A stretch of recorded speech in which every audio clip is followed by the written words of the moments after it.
C'est bon avant de se trouver devant ce micro, de chanter « Toi seul est ma force ». Merci pour le choix du chant, Mike. Oui, je compte sur lui pour que ce soit lui qui inspire mes paroles et puis qui nous conduise dans ce moment. Beaucoup de gens sont en vacances. Nous, on est dans une mentalité vacances aussi. On est au mois d'août quand même. Et donc, aujourd'hui, la prédication, ce ne sera pas quelque chose de lourd, de très sérieux, quoi. Ce sera plus léger. On va faire une petite promenade dans un chapitre de l'Évangile ensemble, puis on verra comment Dieu nous conduit. Il y a 2-3 épisodes qu'on peut regarder. Si ça devient trop long, on arrête. Si on est bien, on va jusqu'au bout, comme le Seigneur nous conduira. Mais avant de commencer, j'aimerais vous poser 2 questions.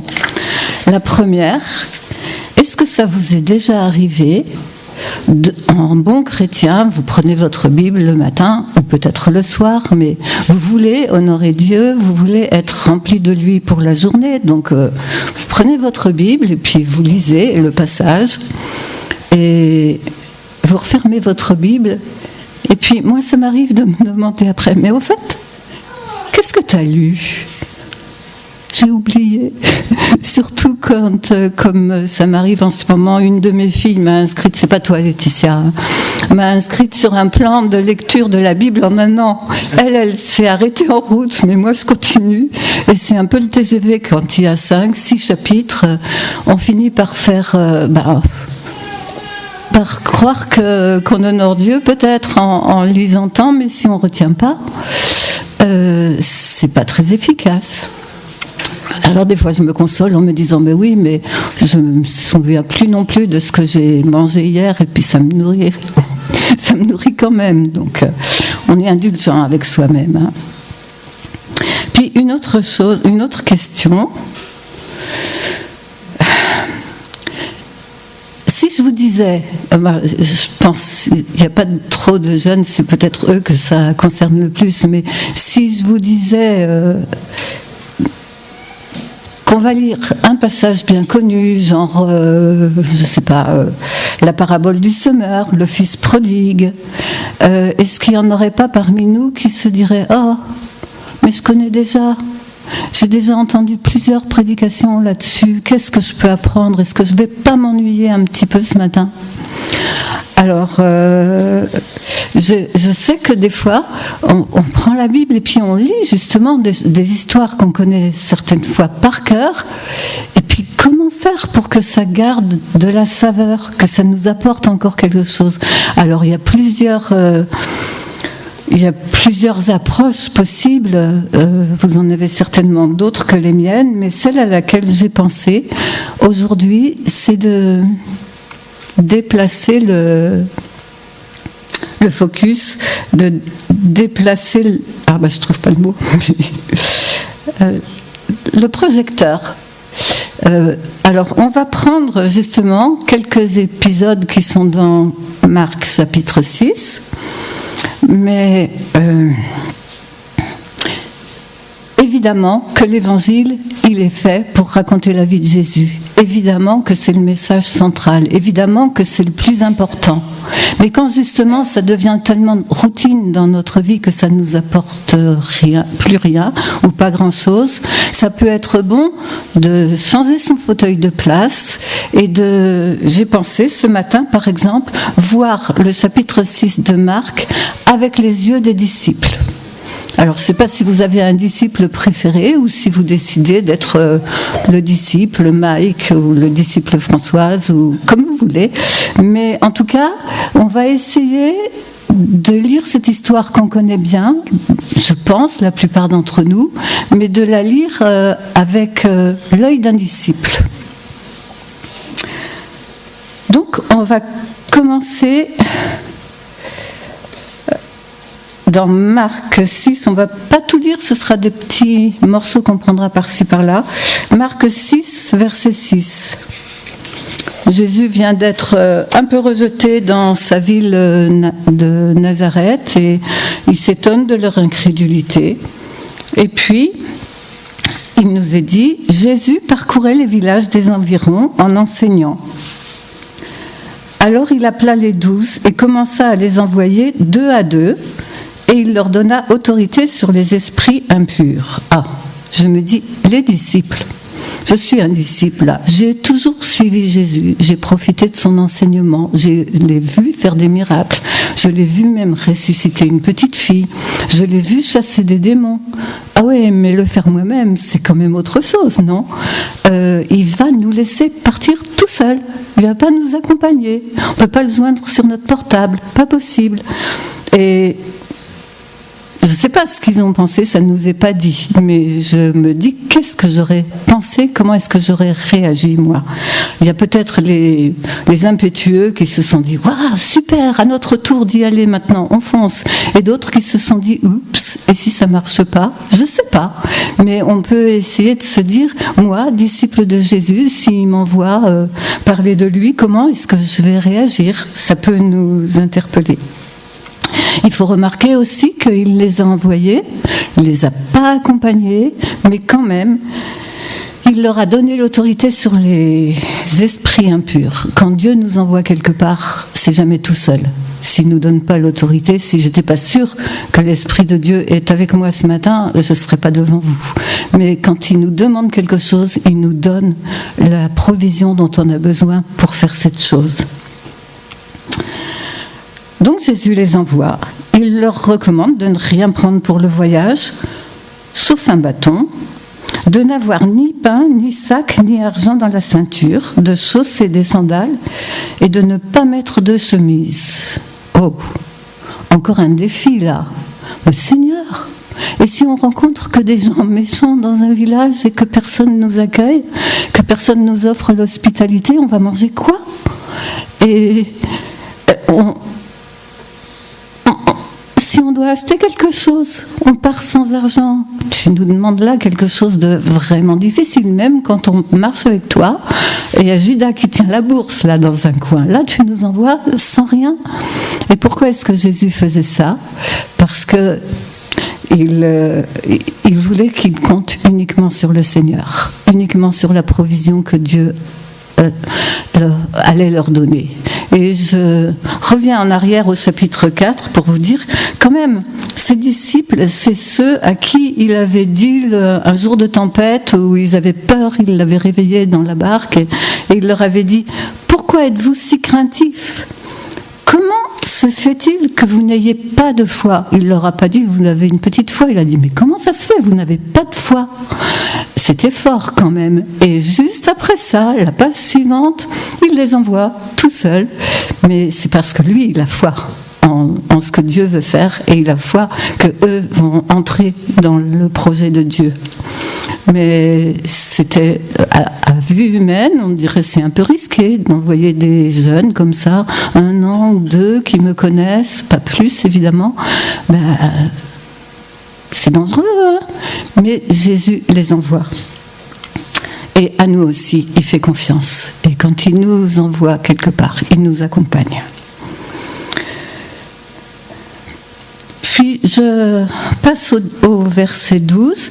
Ils partirent, donc ils, c'est les disciples, et prêchèrent en appelant chacun à changer d'attitude. Ils chassaient beaucoup de démons, appliquaient de l'huile à beaucoup de malades et les guérissaient. Et bien ça a marché. C'était un succès, leur mission. Ça s'est bien passé. Il fallait y aller, il fallait plonger. Mais après, tout s'est bien passé. Donc ils sont rentrés, évidemment, tout contents. Entre deux, il y a qui vient ici, on ne sait pas pourquoi, juste au beau milieu de ce chapitre, il y a l'exécution de Jean-Baptiste. Je sais que ça ne va pas dans les villages visités par les disciples, mais quand même ils ont dû entendre parler de ça assez rapidement. Au moins 2 d'entre eux avaient été disciples de Jean-Baptiste avant de devenir disciples de Jésus. Et ces disciples-là, ils ne connaissaient pas tout ce qu'on connaît, nous, sur l'histoire du salut, le plan du salut, mais eux, peut-être qu'au début, ils pensaient encore que Jésus allait venir, comme beaucoup de gens le pensaient, chasser l'envahisseur romain, apporter la liberté, libérer de l'oppression. Et voilà Jésus, t'étais là quand même, t'étais pas loin, t'as rien fait, mais tu es tout puissant, tu as ressuscité une petite fille et tu ne pouvais pas empêcher que Jean-Baptiste soit tué. Je me mets à la place d'un disciple et je me dis, ça a dû bouleverser quelque chose dans son cœur quand même. Parce que j'essaye de vivre la journée du disciple là. Mais on ne s'arrête pas sur cette histoire, en fait on ne sait pas quand ils ont appris ce que ça s'était passé. Alors après, verset 30, les apôtres se rassemblèrent autour de Jésus et lui racontèrent tout ce qu'ils avaient fait et tout ce qu'ils avaient enseigné. Ils étaient contents, comme un enfant qui rentre de l'école et qui veut dire ce qu'il a fait dans la cour de récréation ou dans la classe. Et ouais, puis les démons nous étaient soumis, et puis on a vu quelqu'un de guéri, et puis. Et Jésus leur répond: venez à l'écart dans un endroit désert et reposez-vous un peu. Il fait du bien ce verset. Hein. En fait, c'est ce verset qui m'a attirée sur ce chapitre. C'est pour ça que j'avais choisi au départ ce chapitre. Parce que je me dis quand même, Jésus, il est pleinement Dieu, mais il est pleinement homme aussi. Donc il sait qu'on a besoin de repos de temps en temps. Donc voilà, il voit les disciples rentrer tout enthousiastes, mais tout fatigués en même temps. Parce que c'est pas non plus... Quand Jésus chassait un démon, il savait qu'une force était sortie de lui. C'était pas une petite histoire, un conte de fées, quoi. C'était un vrai combat. Et eux aussi, ils ont vraiment combattu. Et là, Jésus le voit. Et Jésus leur dit: allez, venez, on va prendre un peu de repos. C'est le mois d'août, c'est les vacances. En effet, il y avait beaucoup de monde qui allait et venait, et ils n'avaient même pas le temps de manger. Vous imaginez ? Service, service, service. Alors, ils partirent donc dans une barque pour aller à l'écart, dans un endroit désert. Beaucoup de gens les virent s'en aller et les reconnurent. Et de toutes les villes, on a couru à pied et on les devança à l'endroit où ils se rendaient. Je suis peut-être pas très forte en géographie, je ne sais pas comment ils ont fait pour arriver avant la barque, mais en tout cas, c'est ce que dit le texte.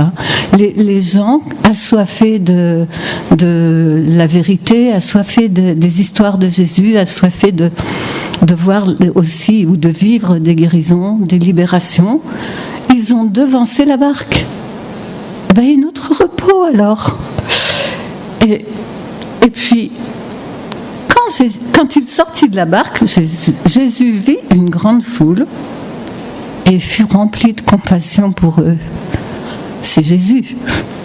Mais les disciples, est-ce qu'il n'y en a pas un qui s'est dit: oh non, nous voilà repartis pour un tour, et qu'est-ce qui s'est passé là? Est-ce que Jésus est un menteur? Non, bien sûr que non. Pourquoi est-ce que les choses se sont passées comme ça? Parce qu'il y a des choses plus ou moins importantes dans la vie, et là, la détresse de ces gens qui étaient venus, qui avaient marché à pied un long chemin pour rencontrer Jésus, c'était plus important pour lui que le repos des disciples. Alors attention, nous, on n'est pas Jésus.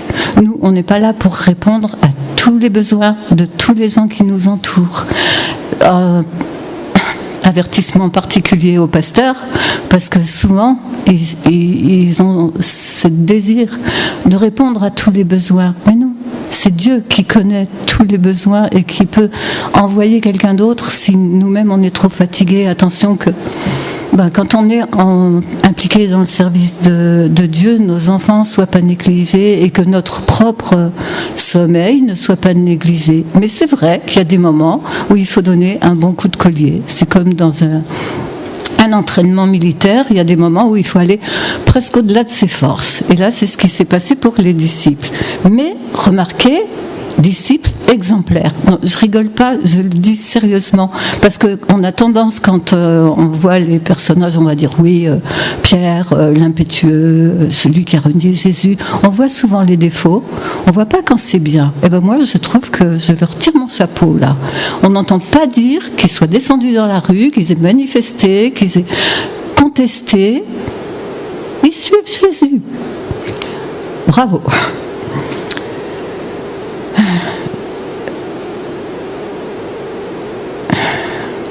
Bon.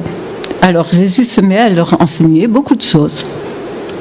Et comme l'heure était déjà bien tardive, ses disciples quand même s'approchent de lui et lui disent « Cet endroit est désert et il est déjà tard.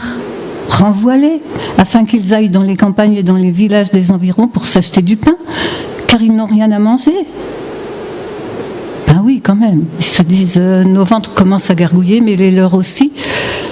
Jésus, il est tellement passionné par ce qu'il partage. Lui, il ne pense pas à ça, mais on va le lui rappeler. Et Jésus leur répondit « Donnez-leur vous-même à manger. » Quoi ? Vous imaginez ? Il est tard, il n'y a pas de supermarché dans le coin. Comment on va faire ? Ben c'est ce qu'ils disent. Faut-il aller acheter des pains pour 200 pièces d'argent et leur donner à manger ? Il leur dit « Combien de pains avez-vous ?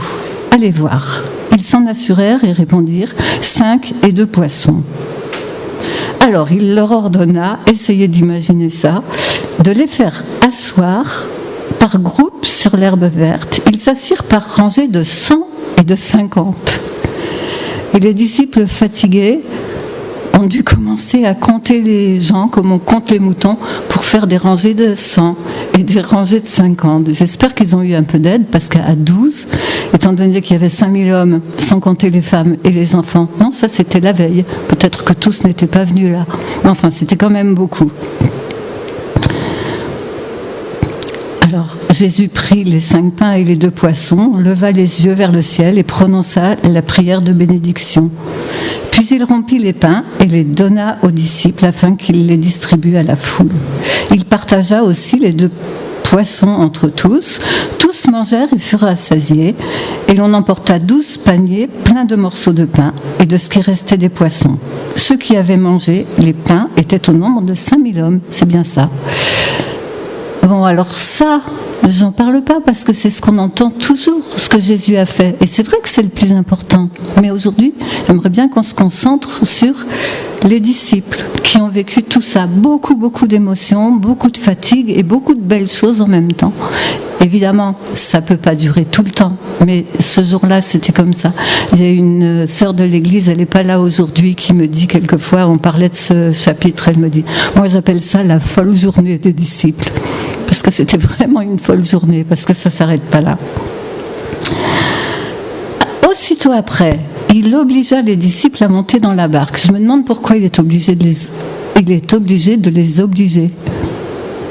Est-ce que c'est des hommes, il y en a au moins 4 sur les 10 qui sont des pêcheurs professionnels, ils connaissent bien le lac, est-ce qu'ils se disent que c'est trop tard, que c'est trop risqué, qu'il y a souvent des tempêtes assez violentes sur ce lac, qu'est-ce qui va se passer ? En tout cas, ils n'ont pas trop envie, ils préféreraient que les gens s'en aillent et qu'eux puissent dormir.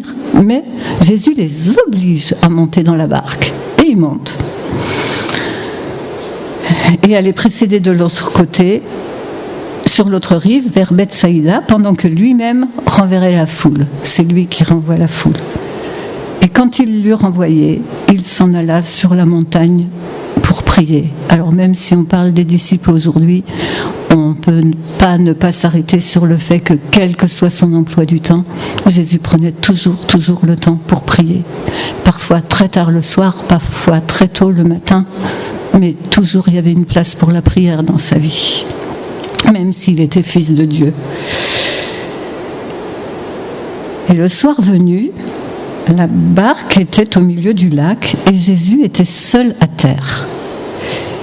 Il vit qu'ils avaient beaucoup de peine à ramer car le vent leur était contraire. Vers la fin de la nuit, il alla vers eux en marchant sur le lac et il voulait les dépasser.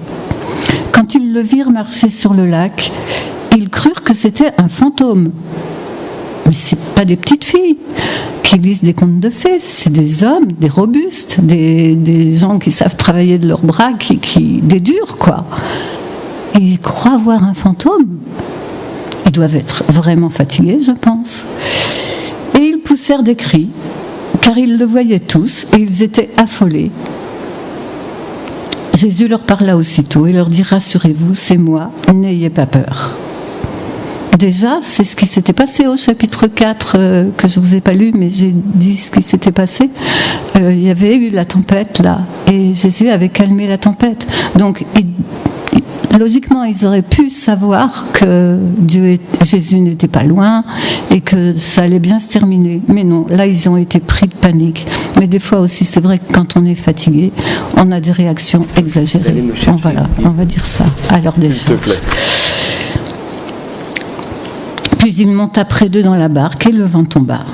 Ils étaient en eux-mêmes extrêmement stupéfaits et étonnés, car ils n'avaient pas compris le miracle des pains, parce que leur cœur était endurci.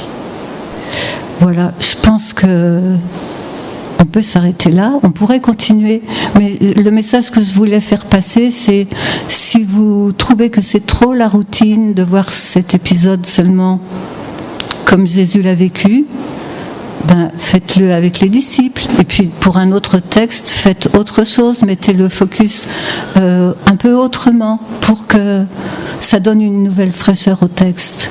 Donc voilà, c'est juste une recette, hein, mais une recette qui ne marche pas nécessairement à tous les coups, mais qu'on peut essayer quand on ressent un peu de lassitude à lire des textes qu'on connaît déjà très très bien. Je vais prier peut-être. Merci Seigneur pour ce moment passé dans ta présence, devant toi. C'était quand même presque un peu de repos. Et merci pour ce que ce passage nous enseigne. Merci pour le rafraîchissement que ça peut être de voir la scène dans les yeux des disciples au lieu de la voir uniquement centrée sur Jésus. Que de toute façon tu renouvelles en nous le goût pour ta parole et qu'on la lise, on la dévore, on la médite. Heureux l'homme qui trouve son plaisir dans la loi de l'Éternel et qui la médite jour et nuit. Et Seigneur, on veut être de ces gens-là qui prennent le temps de dormir, bien sûr, on veut rester les pieds sur terre, mais qui prennent toujours le temps de te chercher et de te découvrir. Amen.